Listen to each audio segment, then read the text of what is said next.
Now we are going to discuss about the transistor. Transistor is a three-terminal device. It is a three-terminal device.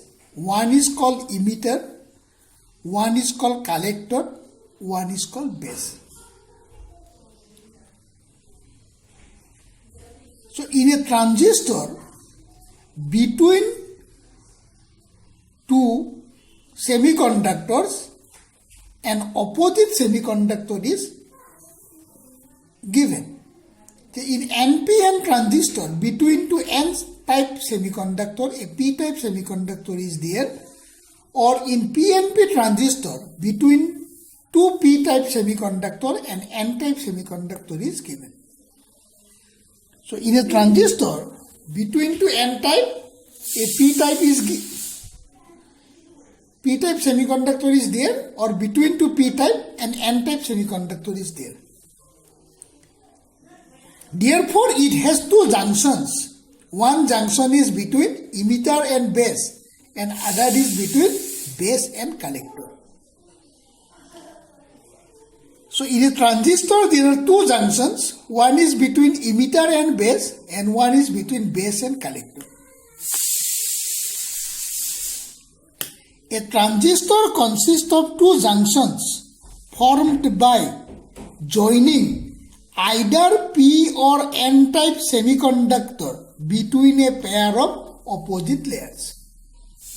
A transistor consists of two junctions formed by joining either P-type between two N-type or N-type between two P-types. One terminal is called emitter, one is called base, and one is called collector. What is the basic aim of emitter? Basic aim of emitter is to emit majority surge carrier. Therefore, it is heavily doped. Hence, it is heavily doped, or highest amount of impurity is given to the emitter region.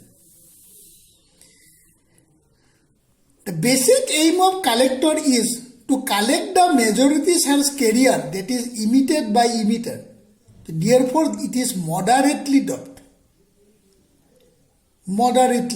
And base region is lowly doped, because the basic aim of the base region is to control the flow of majority surge carrier from emitter to collector. Its basic aim, the basic aim of base is to control the flow of majority surge carrier from emitter to base. So therefore, this is lowly doped, and hence it is very thin. As far as size is concerned, size of collector is higher than that of size of collector is more than the size of emitter, and base is very thin. Now, what is the symbol? The symbol of transistor is like this. This is the symbol of transistor. This is called base. This is called base of the transistor. Base of the transistor is represented by like this. And two inclined bars are there.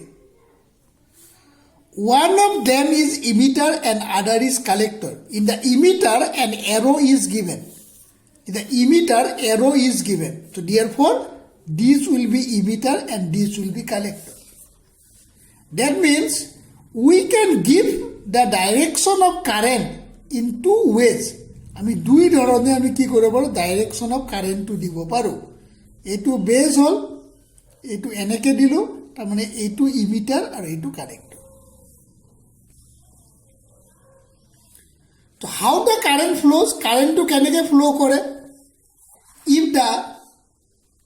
If the majority surge carrier in NPN transistor flows from emitter to base, here majority surge carrier is electrons.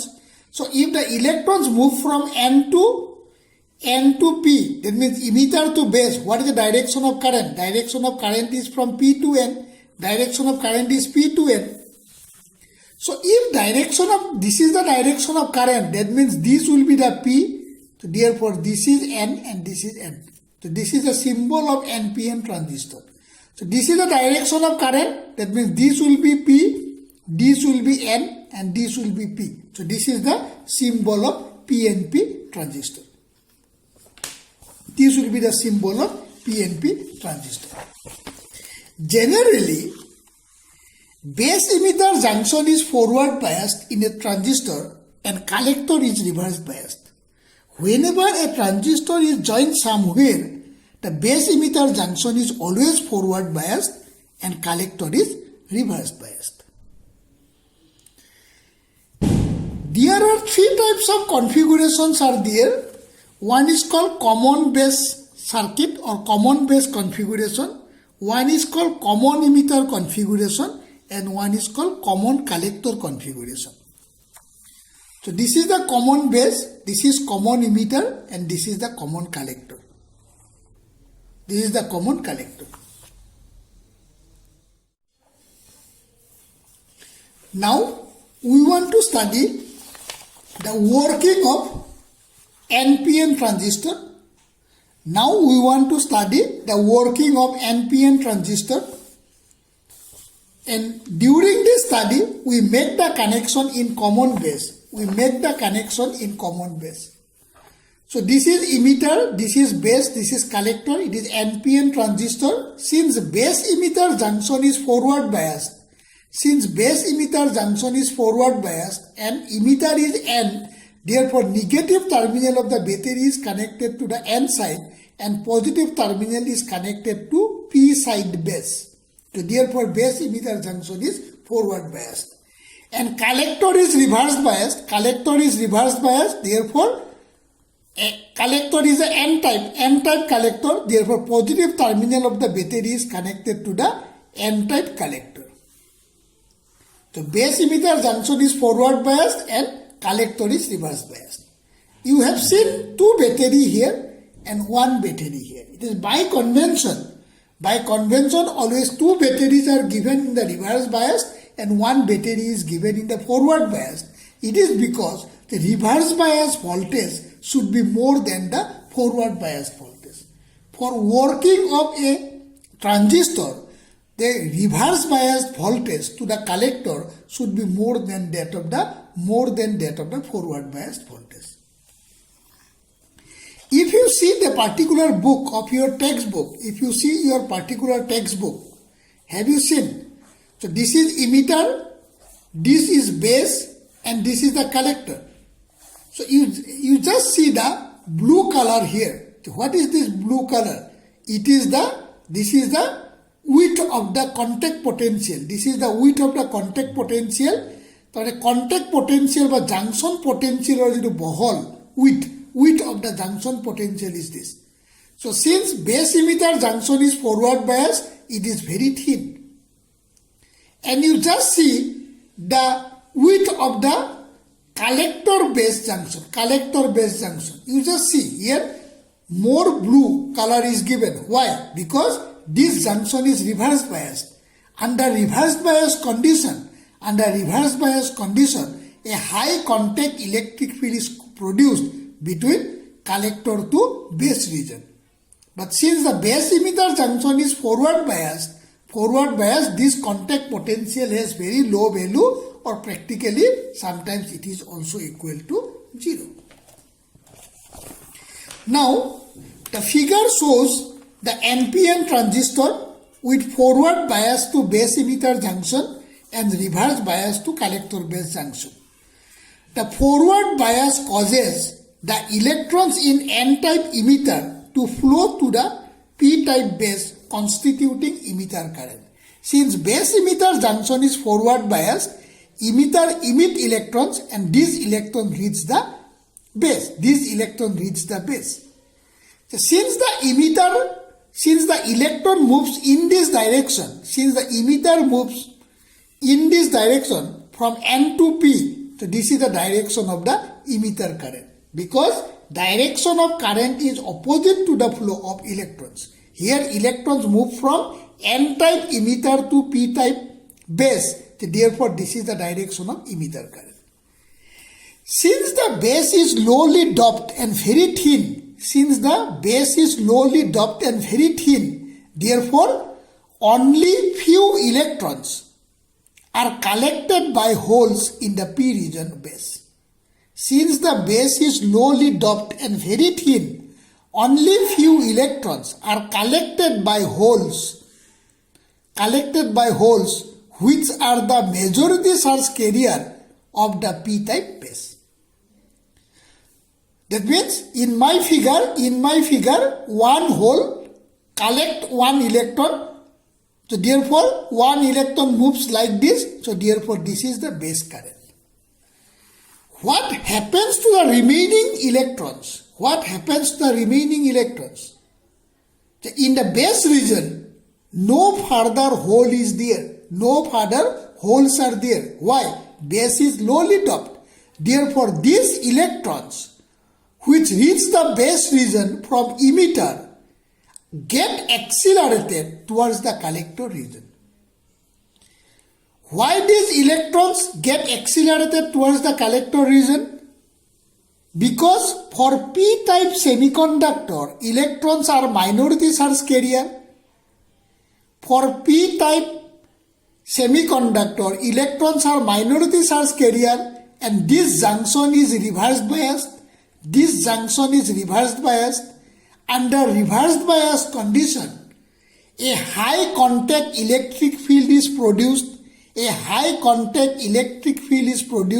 Between collector and base, and we know that under reversed bias condition, minority charge carrier can flow. In the p-type base, electrons are minority charge carrier, therefore they get accelerated and they reach the collector region. So since the electrons moves like this, we get the collector current in this way.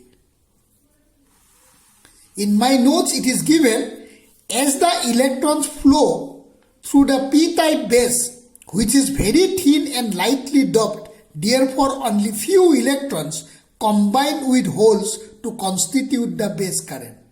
As the collector is at highly reverse biased, the remaining 95% electron cross over into collector region to constitute the collector current.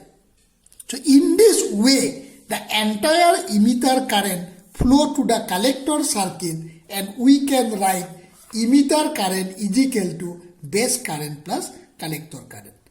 This current, emitter current is of the order of milliampere, base current is of the order of microampere, and collector current is again of the order of milliampere.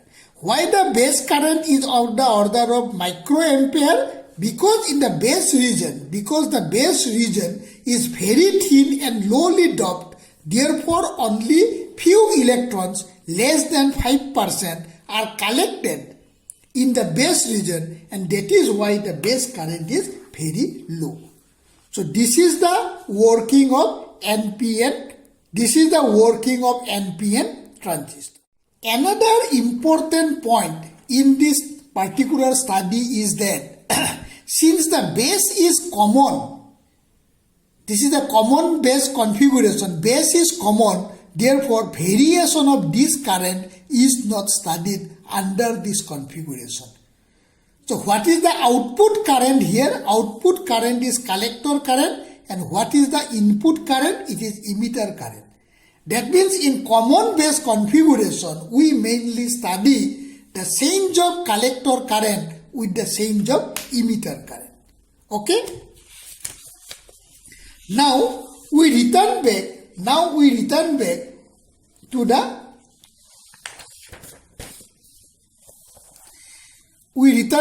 the PNP transistor under common base configuration. So this is emitter, this is base, this is collector. Emitter is positive, therefore positive side of the battery is connected to the P side, and negative side of the battery is connected to the N-type base. Therefore base emitter junction is forward biased. Okay. Collector should be reverse biased. Here collector is P-type. Therefore, negative terminal of the battery is connected to the p-type base. So therefore, collector is reverse biased. So this is common base configuration. Now we want to draw the common emitter configuration. The common emitter. So this is the emitter common. This is the emitter common. This is base and this is collector. Base emitter junction should be forward biased and it is NPN transistor. It is NPN transistor. Therefore, negative terminal of the battery is connected to N-type emitter and positive side of the battery is connected to the P-type base. Therefore, base emitter junction is forward biased. And collector should be reverse biased. What is the nature of collector? It is N-type collector. Therefore, positive terminal of the battery is connected to the N-type collector. So here emitter is common. Therefore, we cannot study the change of emitter current. Here we study the change of collector current with the change of base current. Collector current is of the order of milliampere and base current is of the order of microampere. Okay, so this is common emitter configuration for NPN transistor. So if it is PNP transistor, this is emitter, this is base and this is collector. Have you seen it? This is emitter, this is base and this is collector, and transistor is PNP. That means emitter is P-type semiconductor. Therefore, positive terminal of the battery is connected to the P-type emitter and negative terminal of the battery is connected to the N-type base. Therefore, base emitter junction is forward biased. And what is the nature of collector? Collector is P-type collector. Therefore, negative terminal of the battery, it is a P-type collector. It should be reverse biased. Therefore, negative terminal of the battery is connected to the P-type collector. Negative terminal of the battery is connected to the P-type collector. So it gets reverse biased. Okay. So in this configuration, we cannot study the change of emitter current. Here output current is collector current and input current is base current. Now we want to study the current gain in a transistor. So in HS second year, we mainly study two configurations. One is common base and one is common emitter. So therefore, first one is common base current amplification factor. It is denoted by alpha. Common base current amplification factor. What is common base current amplification factor? It is the ratio of change of collector current to the change of emitter current at constant collector base voltage.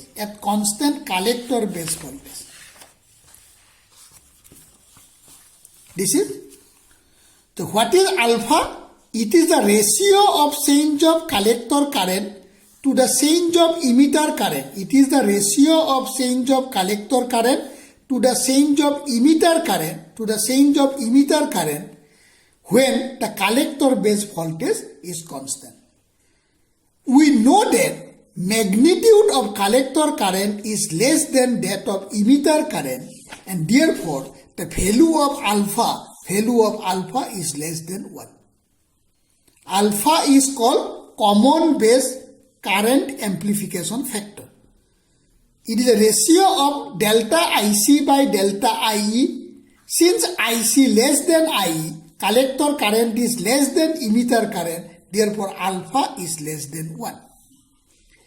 Now we define common emitter current amplification factor. It is denoted by beta. Common emitter current amplification factor. So this is the common emitter. What is output current? collector current. What is base current? What is input current? It is base current. It is of the order of milliampere. It is of the order of microampere. Therefore, beta is equal to delta IC by delta IB when collector emitter voltage is kept constant. Common emitter current amplification factor is the ratio of change of collector current to the change of base current when collector emitter voltage is kept constant. Collector emitter voltage. It is denoted by like this. Beta is equal to delta IC by delta IB. IC of the order of milliampere, IB of the order of microampere. Therefore, beta is of the order of 100.